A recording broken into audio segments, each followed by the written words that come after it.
The truth has to be told because for so long, folk have been forced to believe a lie. Visitors walk among the soil that Union and Confederate soldiers once shed their souls and blood for. The Vicksburg National Park honors the memory of this vital battle with more than 1,400 monuments. So I'm retired now, but I haven't stopped working. 80-year-old Robert Major Walker has lived in Vicksburg his entire life, digging through the dirt of this land as a child to find artifacts from the Civil War. Yeah, I used to observe that there were no monuments or anything that paid tribute or honored those black troops who had played such a significant role in the Union defeat of Confederates at Vicksburg. Walker is the first black mayor of Vicksburg, holding office for 9 years in 2 separate terms. While in office, he wanted to honor the role that black soldiers and civilians played in the Vicksburg campaign. What many people did not want to recognize or acknowledge was the fact that black men played a key role. Out of hundreds of monuments, there were none to represent the black soldier. That is, until February 14th of 2004. This 3,000-pound, 9-foot-tall bronze sculpture looks over thousands of park visitors every year, a tribute to the legacy of the black soldier in Vicksburg. And how many years did it exactly take you to get it up? 16. Here's the history behind the monument. May 27th of 1863, nearly 200 black troops were killed or wounded charging across yards of open ground in a failed attempt to take over Port Hudson, Louisiana. Weeks later, black soldiers would again prove their bravery at Milliken's Bend.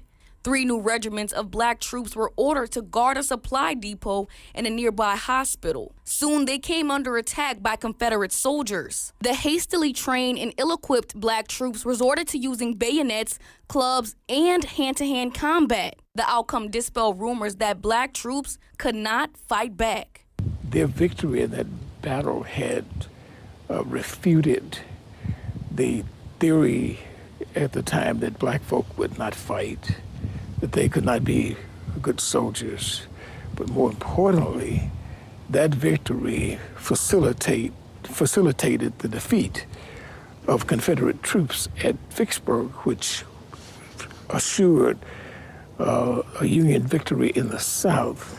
Even though some of them had guns that were old, hardly useful guns that they had not been trained on, were so hyped up to be free that they used what they had. The butts of guns and the knives attached to those guns in their fight for freedom. He got vials of dirt from Milliken's Bend, the historic site where it all happened, and put them in small glass jars. And it is buried under the monument on the site that we installed this sculpture. Robert Walker handpicked Dr. Kim Sessoms to sculpt this monument. So I took some hot clay melted in a furnace and just wiped it with my hands on him as though he just sort of primordially had come up out of the mud at Milliken's Bend and was covered with blood and mud. The 3 men represent the past, the present, and the future. And if you look closely, the present looks exactly like Robert Walker. Take another look at this statue. See the soldier in the middle? He's leaning on his comrades for help to keep moving forward. He is a sacrifice in blood made on the battlefield. The other 2 also cementing their role on the timeline. Then the civilian character was an effort to tie back into the fact that there were guys that participated in support of the Army. They were not fully outfitted and in uniform, but were still part of what was going on. Well, he's looking over his shoulder for a variety of possibilities, but in my mind, as the creator of the piece, he's looking behind him to the past and what he's been through to get to this point.